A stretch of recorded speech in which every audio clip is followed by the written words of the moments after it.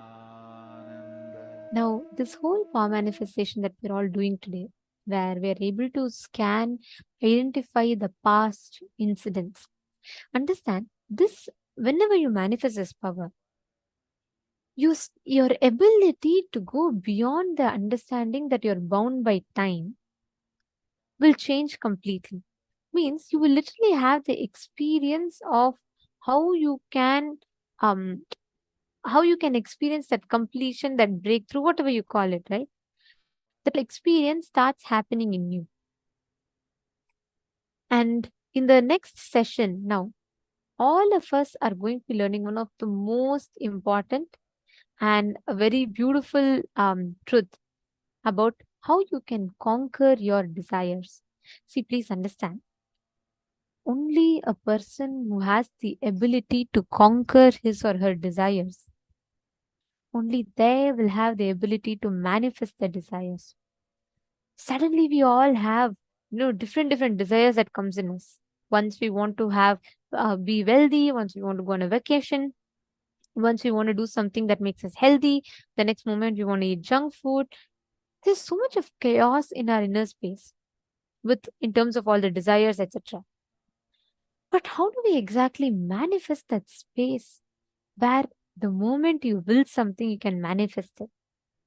That secret is what Somji is going to be revealing to us through conquering desires. Is desire wrong? Are we supposed to be having desire? Is desire the right thing to have? If it is right, then why are we having so much of chaos and conflicts in our desires? How do we conquer them? How do we control them? That is what we are going to be learning in this session.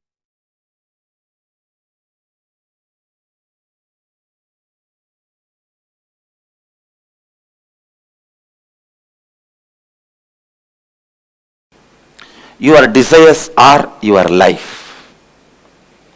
Your desires are your life. Listen. It's your desires which infuse life into you, and it's your desires which infuse energy into you. Same way, conflicts in your desires brings tiredness in you. Contradictions in your desires brings boredom in you. Confusions in your desires bring frustration in you. Please understand. Your desires are your life. Conflict in your desires bring confusion in you. Conflict in your desires bring tiredness in you.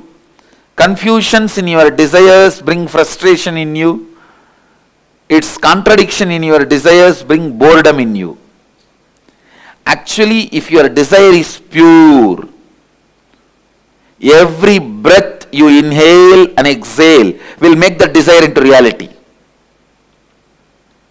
When your desires have conflict, confusion and contradiction, every breath brings tiredness, boredom, frustration in you. Every breath is like a air blower into balloon. Your desires are the shape of the balloon. If the shape of the balloon is Tom and Jerry, when you blow the air, you will have Tom and Jerry. Conflict, constant conflict.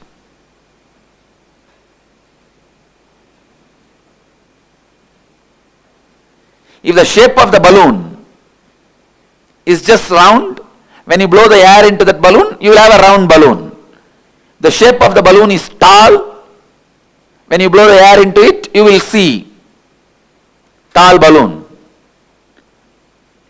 Your breath infuses energy into your desire. So the one and only thing you need to do in your life is not giving up desire, but removing the conflicts, confusions, contradictions in your desires.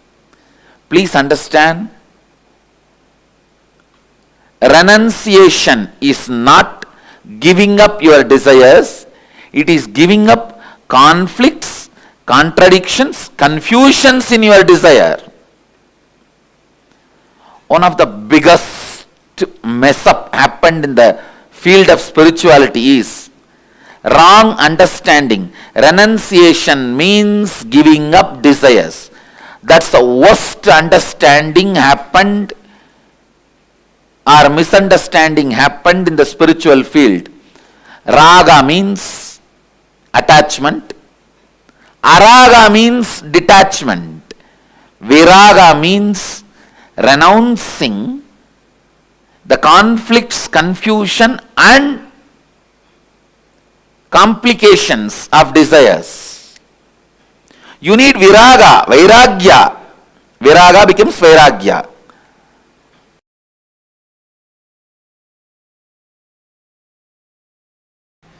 Be very clear. This is what I call, this is the definition of renunciation. Remembering nothing can make you powerless.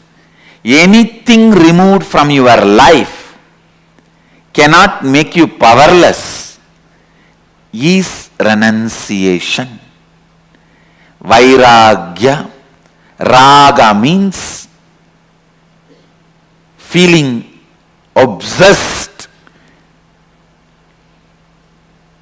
completely overpowered by the desire. Desire is raga. Attachment is raga. Obsession is raga. Araga means detachment, hatred. Viraga means knowing very clearly whatever you think as even core of your life, even those things, if they are removed, you will not become powerless. You will not miss them. You will not become empty. You will not be disappointed. You are not going to become dead. You will even forget you had those things or beings as part of your life. Having this clarity is renunciation. Understand? Having this clarity is renunciation.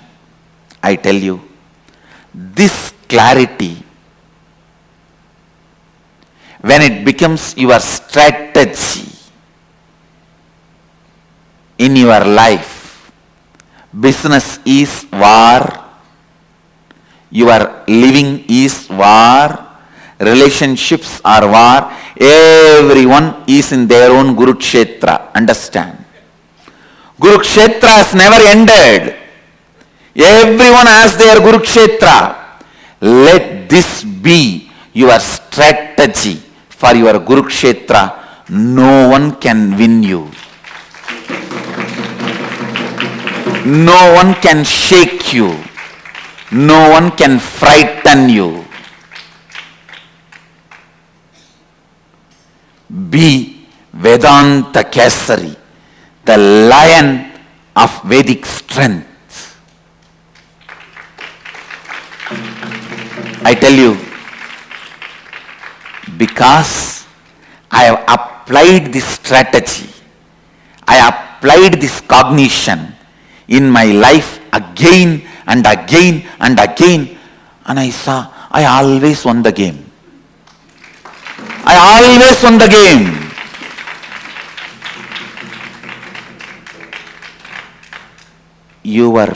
The moment you have a fear that if something is removed from your life, you will become depressed, you will become empty, you will lose life.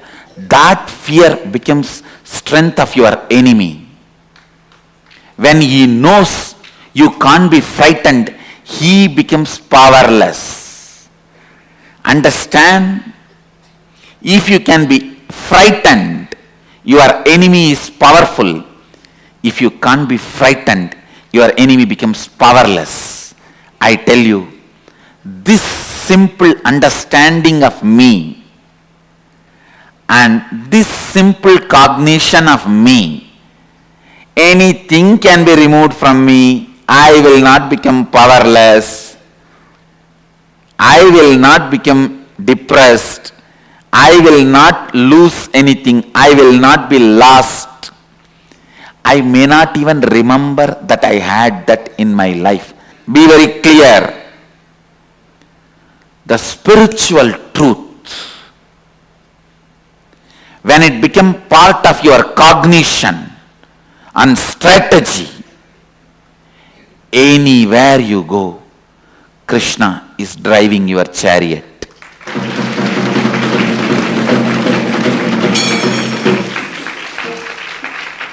Understand?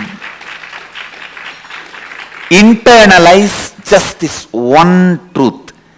Tena tyaktena bunjita. Tyaha. The word tyaha is used here. Tena means with this understanding from this context. Tyaktena bunjita makrita kasya sridhanam. Please listen. The world is ever changing, but it is filled with consciousness, Isha. The consciousness is independently intelligent and compassionate. If something is removed from you, don't curse the life. It is done with tremendous compassion. It is done with tremendous compassion. I am telling you.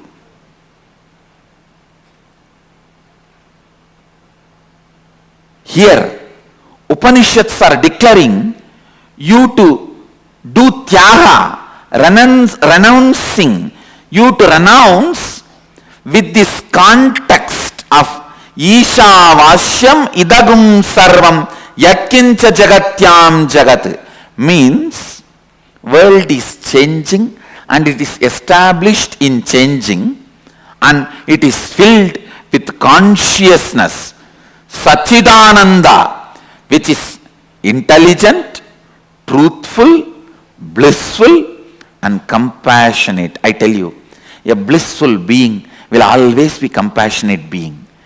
When you are blissful, you will see all the good things, best things comes out of you. When you are blissful, you will be such a good person. Only when you are frustrated, you will express all bad qualities, violence, cunning strategies. A blissful person is always compassionate person. Isha, consciousness, independent intelligence, which has its own will, functions out of pure compassion. So understand, renunciation is not supposed to be done out of frustration or inability or powerlessness.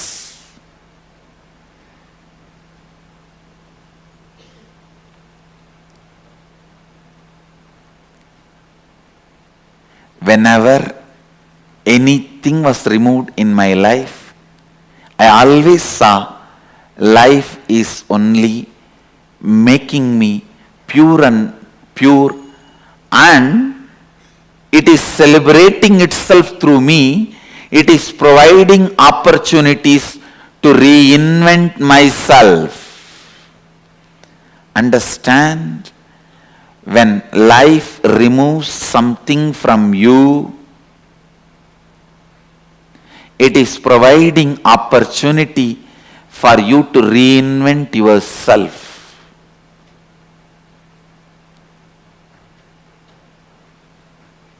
And when you are clear that nothing can frighten you, nothing can make you lost, nothing can put you in powerlessness and depression. And I also want to tell you, you will understand exactly who is the exact enemy. You will exactly pinpoint who is your enemy, where things need to be done. You will not be confused. You will not overestimate your enemy. When you are frightened, you overestimate your enemy. Because you overestimate your enemy, you become powerless. Because you become powerless, it becomes easy for your enemy to destroy you. It's a vicious circle. And I am telling you, when you are clear, you will not be lost. You will not become powerless. Just have this one word in your throat all the time. So what? Keep this as a mantra. So what?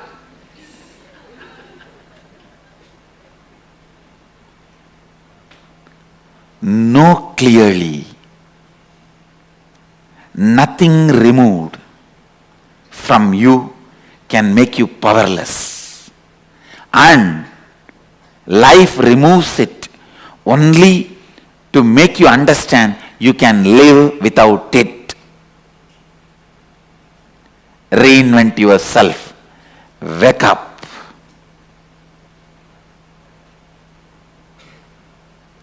Please understand, I am not giving you any moral lesson. I am not giving you any self-development lesson. I am not giving you any self-help lesson. I am least interested in all of that. I am not even interested in you. I am interested in truth.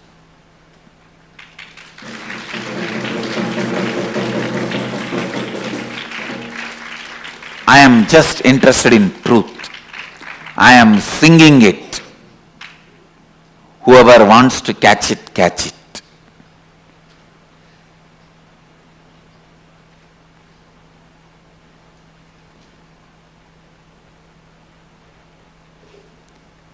Understand.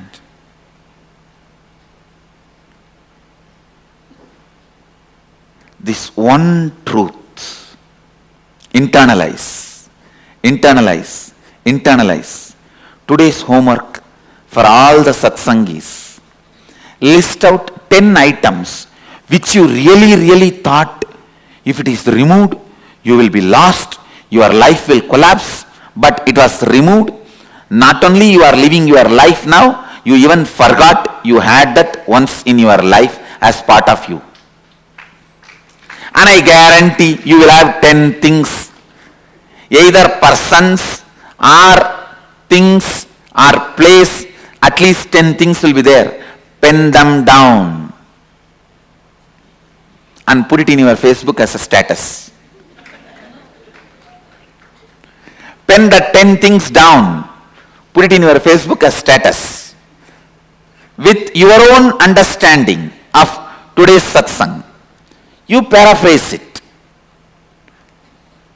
Now whatever I shared, you paraphrase it and put these 10 things which was part of your life, which you really felt if it is removed, you will collapse. But now it is not there in your life, and not only you have not collapsed, you even forgot that they were part of your life at one time.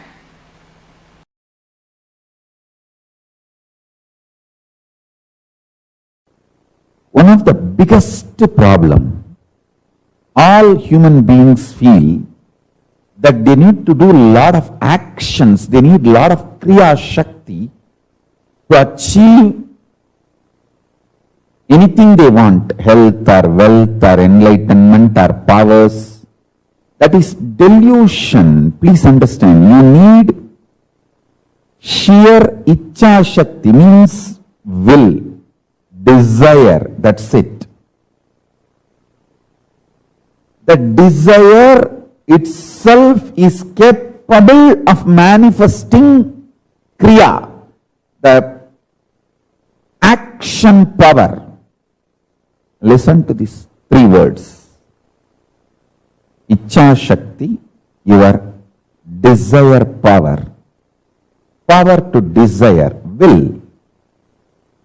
Kriya Shakti, power to work intensely and manifest. Jnana Shakti, power of enlightenment, knowledge. See,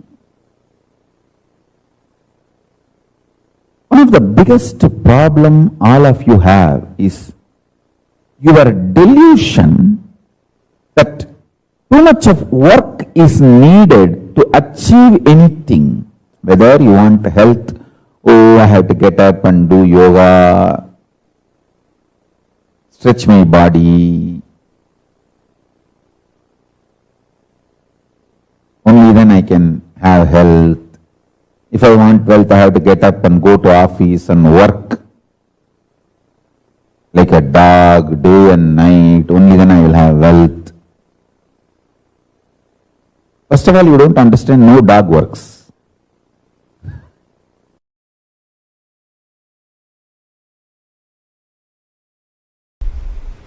Third eye. It is also described as Anya in Sanskrit. Anya means will. Will to exist or will to collapse. Any will you carry is Anya. If your will gives you the hope about life, you will have life. If it gives you hope about death, you will have death. Anything you decide with your will, you manifest that. Understand, every breathing you do, you are giving life to your will to manifest. Every rupee you spend, you vote for that. If you are spending 1 rupee on pizza, you vote for pizza and its future.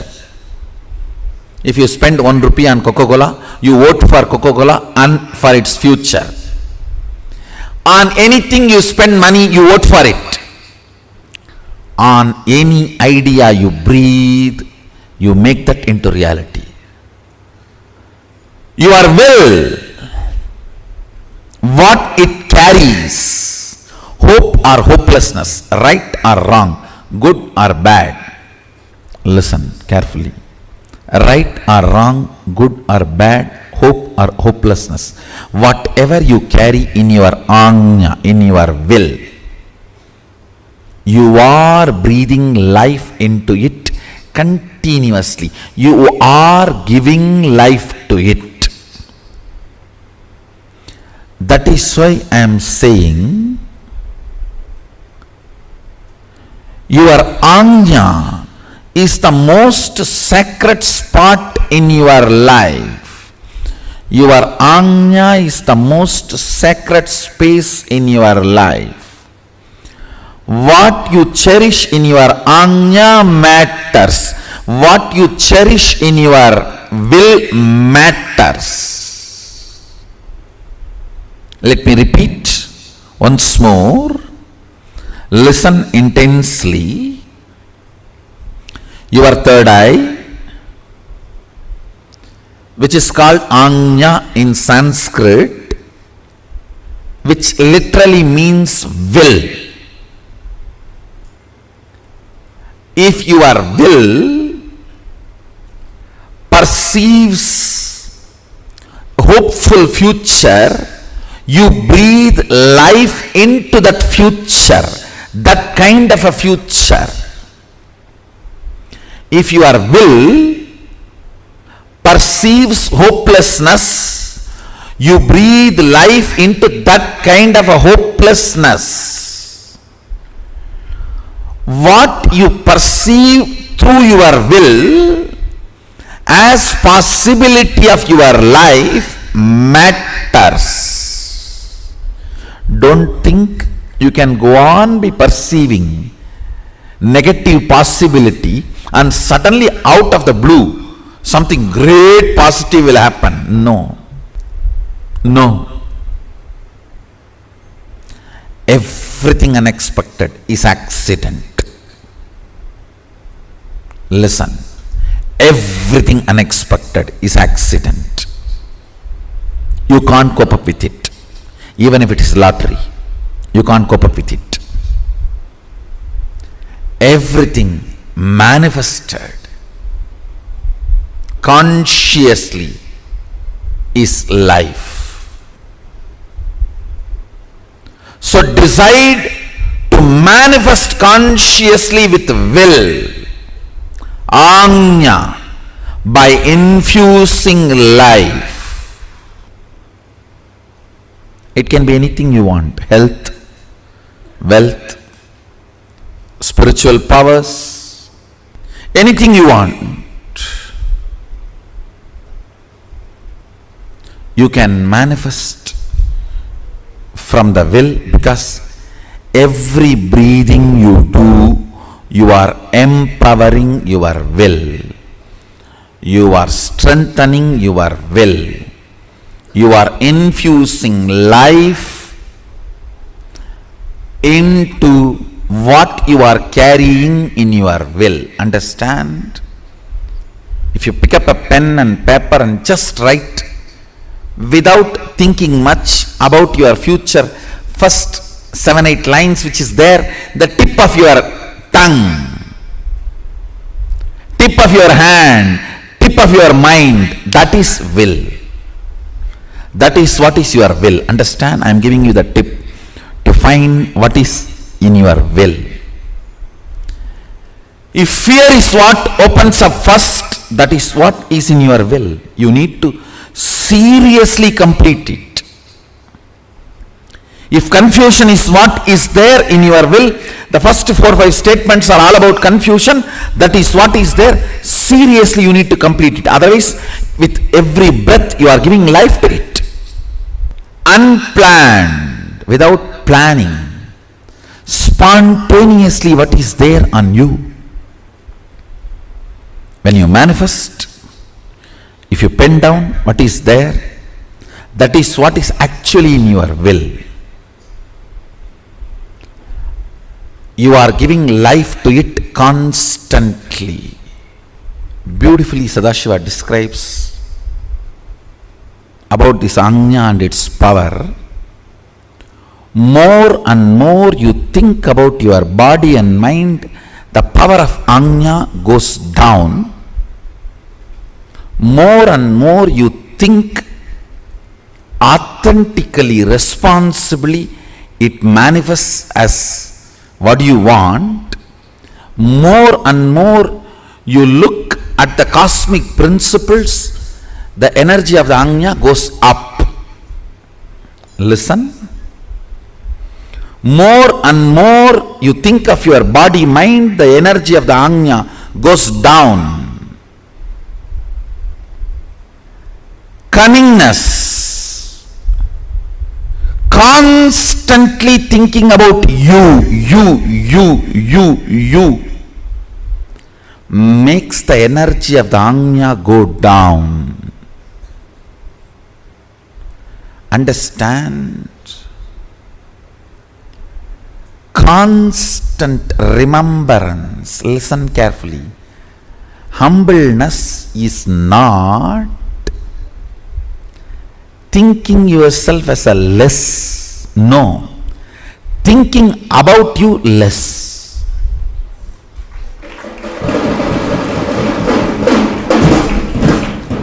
Humbleness is not thinking yourself as less. Listen carefully. These so-called humble people are the most cunning. The record says Saguni used to be very humble. Very humble. Humbleness is not supposed to be having low inner image. No. Not remembering your inner image is humbleness. Inactive,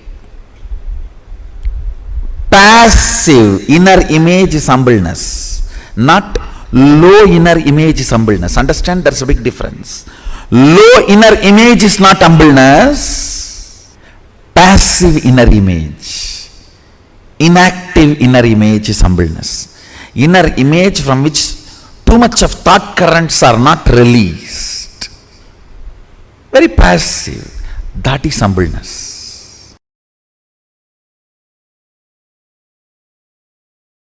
Intuition, melting the wax, and how it relates to the 25 states of consciousness? Yes, listen. Intuition is from this Turiya and Turiya, this state. All of you listen carefully.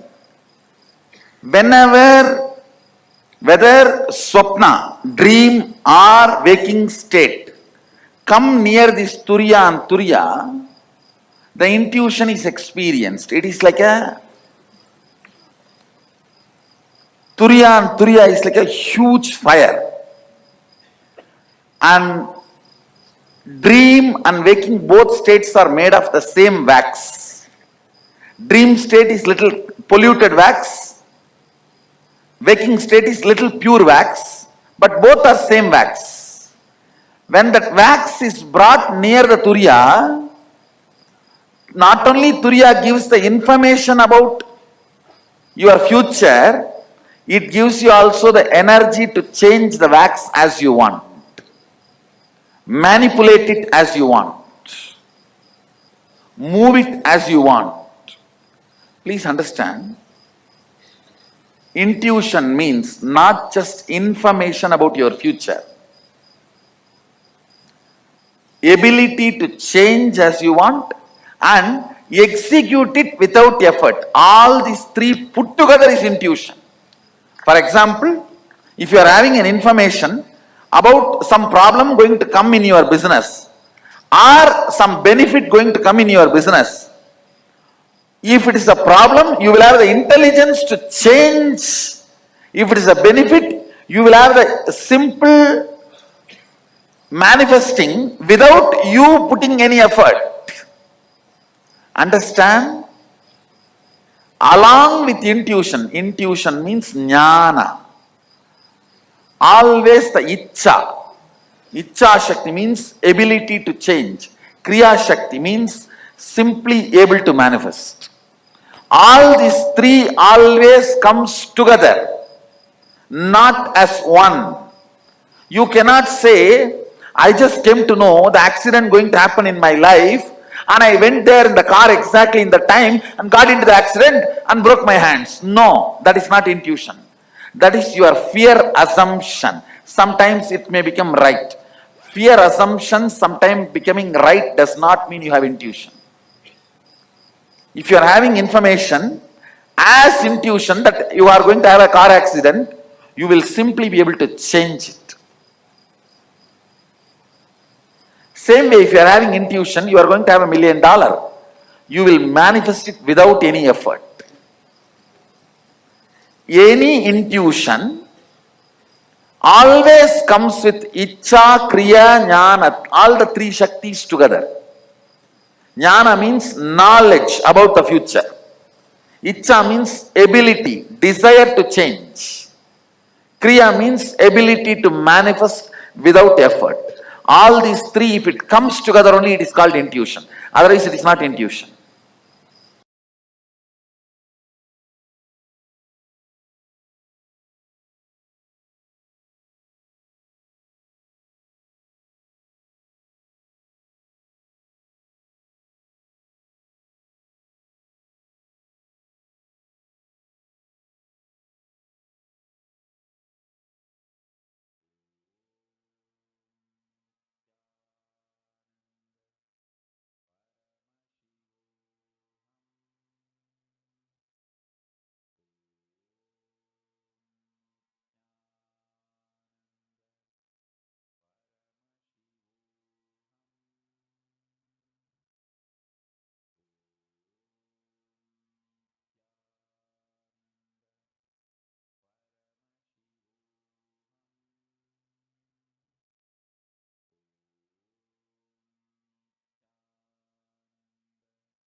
Swamiji has revealed one of the most important aspects for all of us to understand. How do you conquer desires? What does it mean exactly to conquer desires? What does conquering desires mean? How does one conquer our desires? And why is it important to conquer our desires? These are all the amazing truths that Swamiji revealed in this session. But can I start with asking each of you to post what you understand as conquering desires? What is conquering desires according to you? What did you understand from what Swamiji said? See, Swamiji gave one of the most amazing truth. First thing, there is no such thing as, oh, I don't want to have so many desires. You cannot. You cannot live if you don't have desire. Only because you have the desire to live, you're alive. So desires are like the driving force of our existence. You have desire towards something, your Ichha Shakti. Swamiji tells the Ichha Shakti converts into Kriya Shakti. Means as much as strong as you want something, that makes your life energy flows towards that. The moment the Ichha Shakti comes down and comes to a lesser frequency than the Kriya Shakti, you die. Because without will, if there's no energy, I'll give you all an example. Let's say a water bottle can hold 1 liter of bottle. As long as that water bottle can hold 1 liter, I can keep pouring. But if I keep putting more than 1 liter, what happens? The water overflows. Better example would be a water balloon. So let's say I take a balloon which can hold only 2 liters of water. So as much as I keep pumping water into it, it'll expand. Now, if I try to fit 3 liters of water into it, it'll just burst, correct? Same way, the water balloon is like that is the Kriya Shakti. Sorry, the water balloon is the Ichha Shakti. And the Kriya Shakti, the life energy. How big, how strong your Ichha Shakti is, only that much Kriya Shakti it can hold. All our actions are driven by desire. All our actions. Your actions for your desire to live, your desire to breathe, your desire to exist. That makes you alive. That makes you function. That makes you move in life. Now, renunciation is not giving up your desires. It is giving up the conflicts, contradictions, confusion in your desire.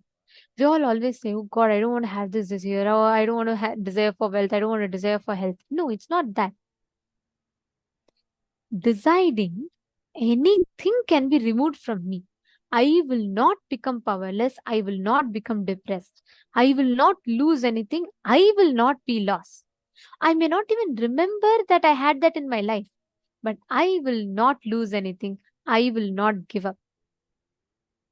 That experience in you, anything can be removed from me.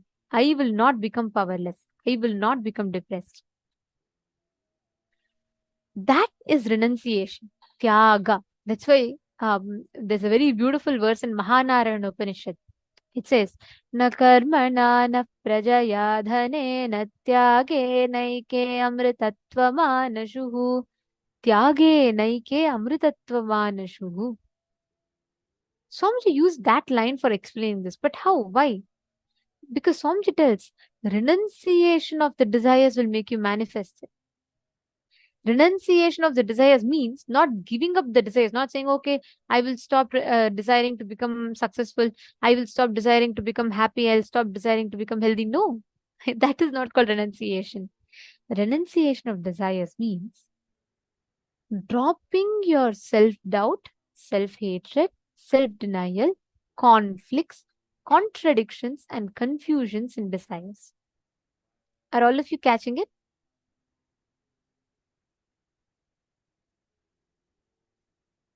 That's why Swamiji revealed, right? How the conflict that we carry in the desires,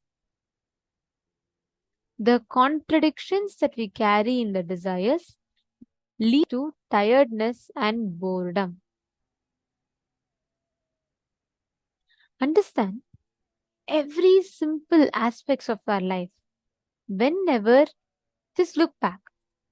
See where all you really feel like, you created some objects which you feel like you can never exist without it. But even when it is taken away from you, you can actually live.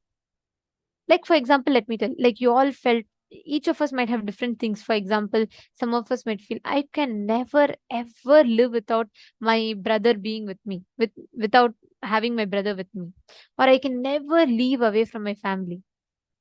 But now you will be living somewhere in a different country from your family. Once the whole situation came where you had to move, and finally, yes, you moved on, life happened to you. Or you would have felt you would have gotten your precious watch from your partner, and you would have kept it so safely, and you'll feel like, I can never ever live without it. It means the whole world to me.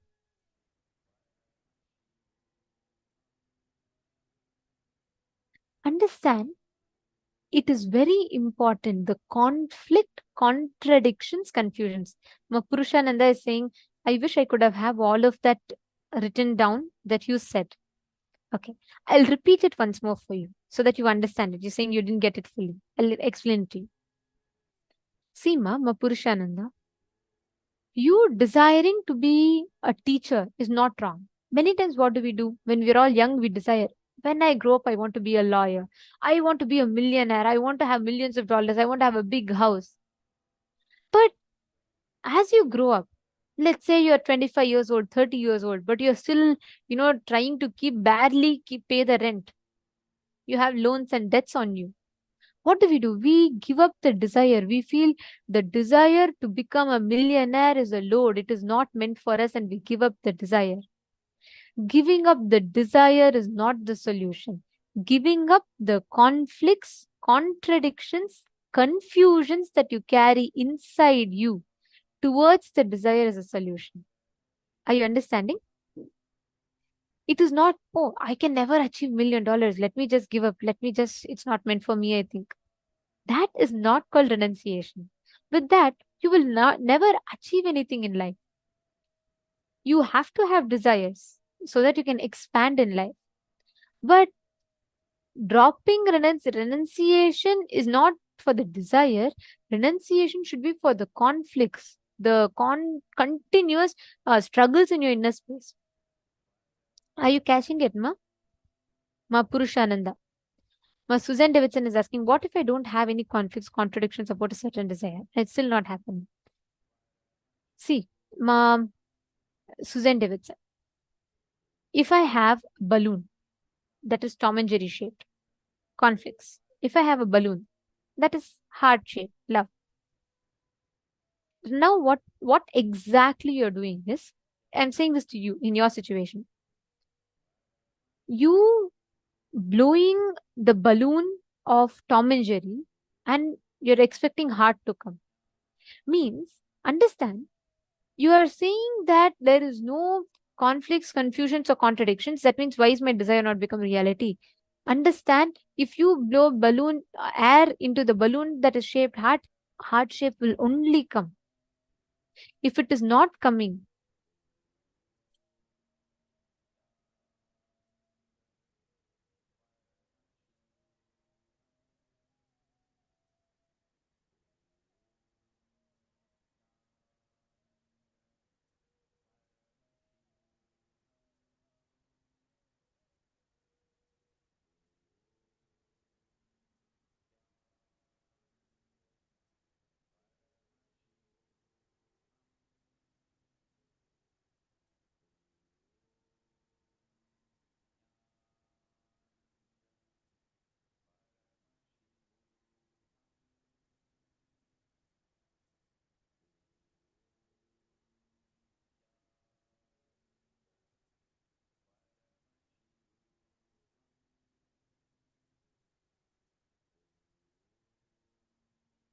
sorry for the technical glitch. I think all of you lost my video for a temporary time. Yes. See, Ma Purushananda and Ma Suzanne Davidson. I'll tell you both one thing. See, the law of life is very strict. If you desire something, it has to happen. By the law of life, that's the rule. Like, for example, let's say if I go and turn on the switch, the light has to come on, correct? If the light is not coming on, that means somewhere the current is not reaching it. The circuit is damaged. Some part of the circuit is damaged, correct? Now, I cannot discard the whole circuit. I'm supposed to fix the circuit where the gap is. The whole circuit will become functional, active again. Am I making sense? Are you both understanding this much? Now, the end desire, if your desire is not happening, renouncing that desire is not the right thing to do. You're supposed to look in, identify what conflict. For example, you have a desire to become millionaire. Okay. Now, what is the thing? What is the action points that you're supposed to do for that? You should work, you should find resources, you should strategize, and then you should achieve it. You should work towards it consistently and achieve it. Now, it is like morning when you wake up to go to your job where you want to start earning money from. You decide, okay, for me to become a millionaire, I need to go to this job, I need to work. You go to the job, the boss gives you a big bundle of files for you to go through, and you are like, oh my God. So by afternoon, you go through, you become so tired. And then you feel like by evening, you feel, who wants this job? Hell with it. I just want to go and vacate. I just want to go and enjoy a vacation. I can't do all this. All my life, I can't be sitting in front of a computer and moving.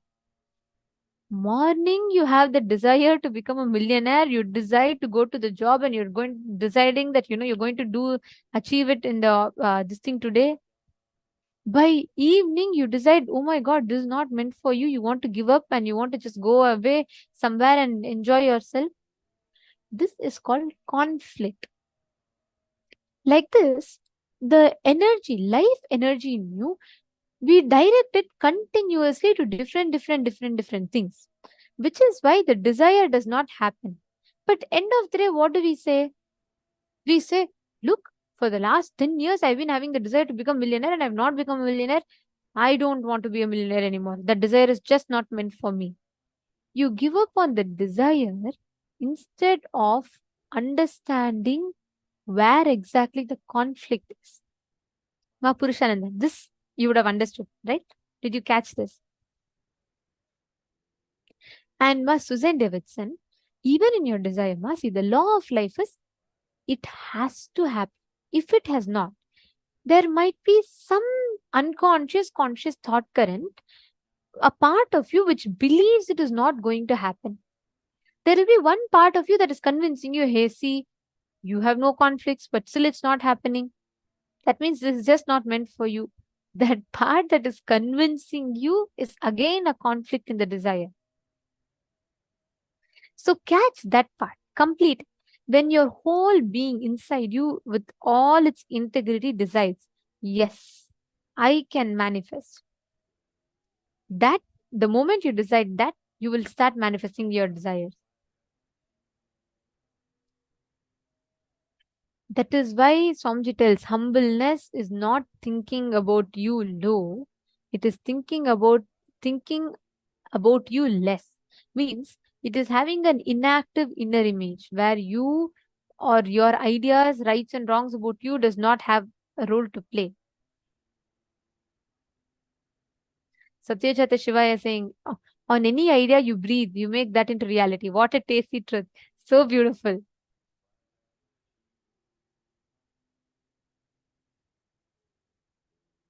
Very true, Aya. And Swamiji has given such an amazing truth.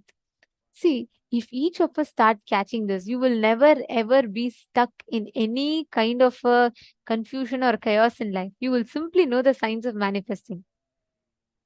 Satish Varanaya, Everardo Alfaro Aya. Wonderful. Very nice to see you all learning and you're all saying you understand. Okay. Now, I request each of you to take 10 minutes. Pen down all the conflicting, contradicting, confusing desires inside of you that you're carrying.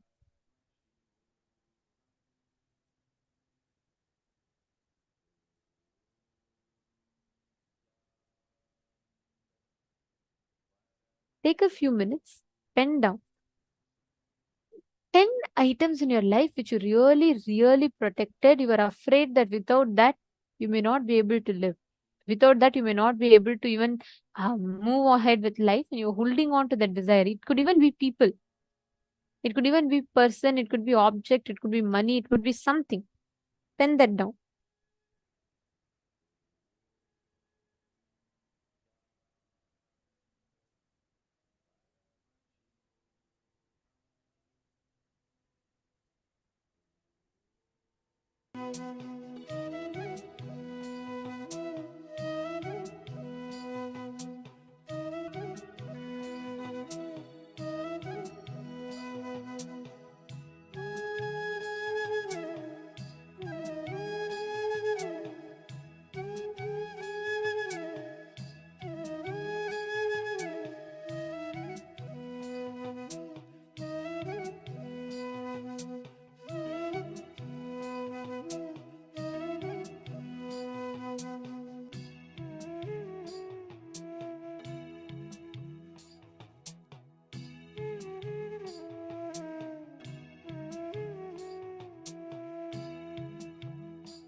slowly relax.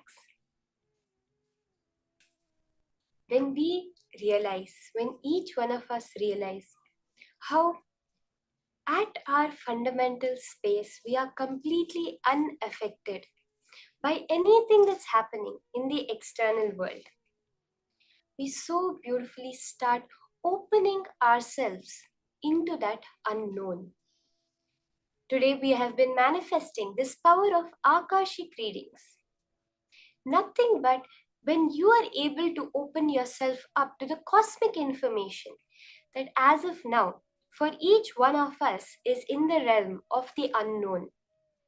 When we open up ourselves to that, we tell Paramashiva, let me become you.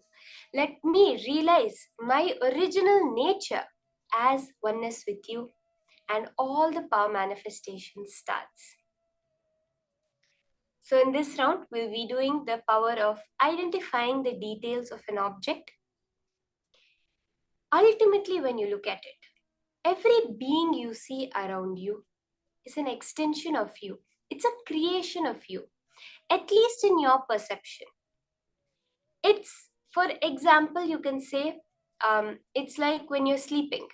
In your dream, if someone comes in your dream, then if you're fighting with them, if you're playing with them, if you're having fun with them, if you're screaming at them, all of it is ultimately you doing it only to an extension of your own mind, your own self.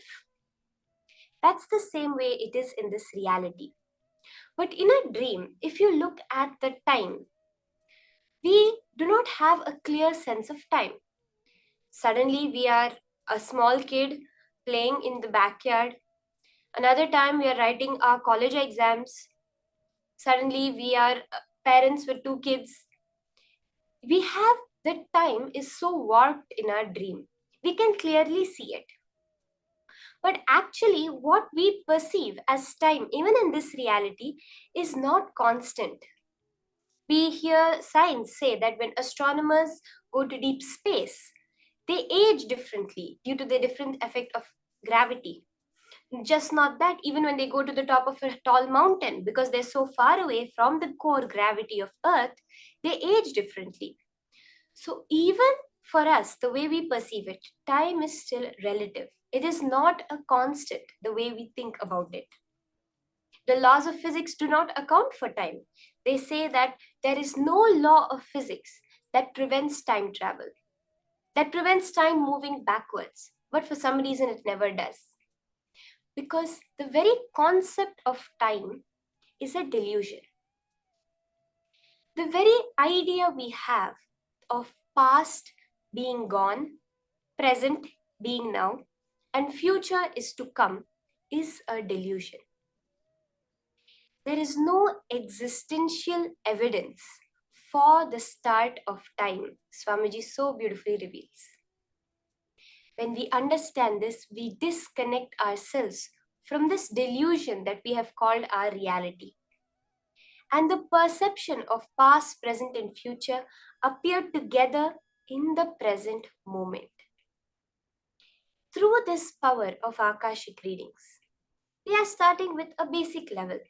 Ultimately, this power of Akashic readings has the power for you to see any distance in the past, the Big Bang, what happened before the Big Bang. Any distance into the future, is the end of the universe going to be a big crunch, a big freeze, or a big rip? We hear all these theories. You can see that with this power of Akashic readings. To start with, we will start with a few verifiable facts so that you can be convinced that yes, I am manifesting this power. You see, Akashic reading is a very advanced power. Kaala Tattva opens up the time layer, reveals the cosmic archives to each and every one of us with initiation from the Supreme Pontiff of Hinduism.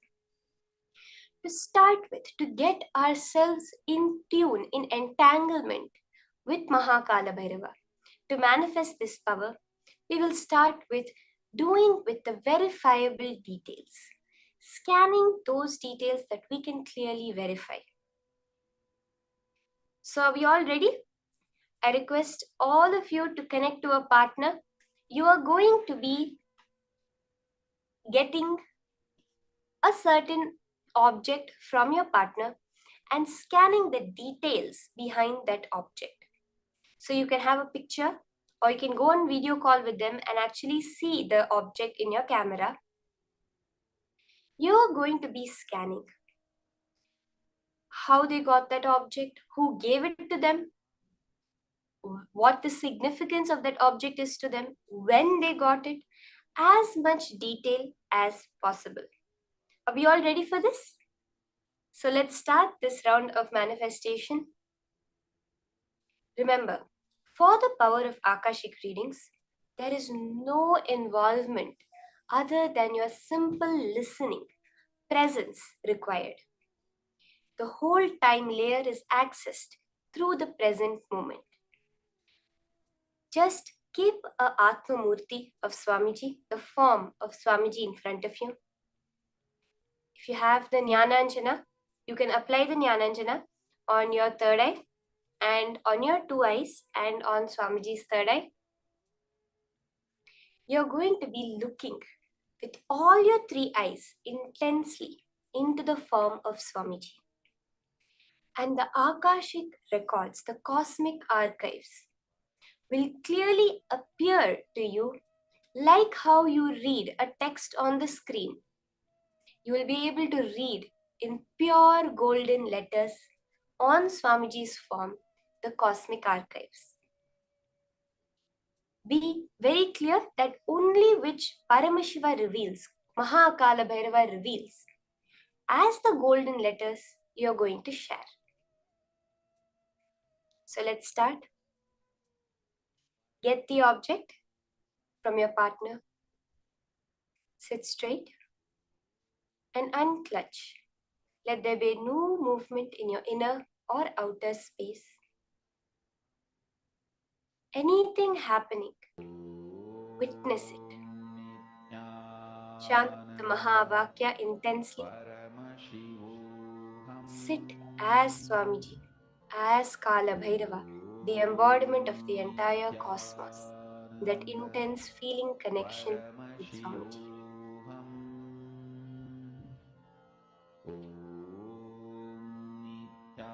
Nithyananda Paramashivoham. Nithyananda Paramashivoham.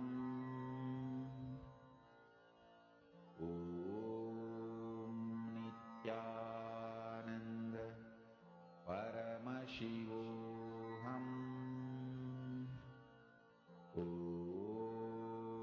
Nithyananda Paramashivoham.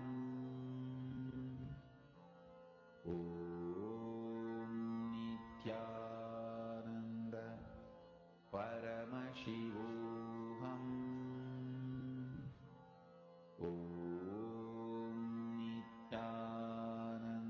Nithyananda Paramashivoham. Nithyananda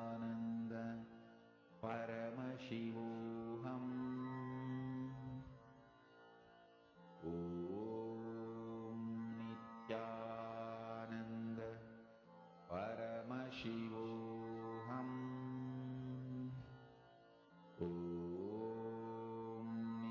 Nithyananda Paramashivoham.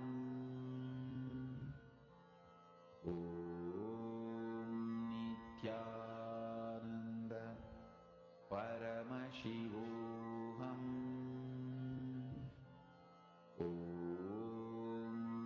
Nithyananda Paramashivoham. Nithyananda Paramashivoham.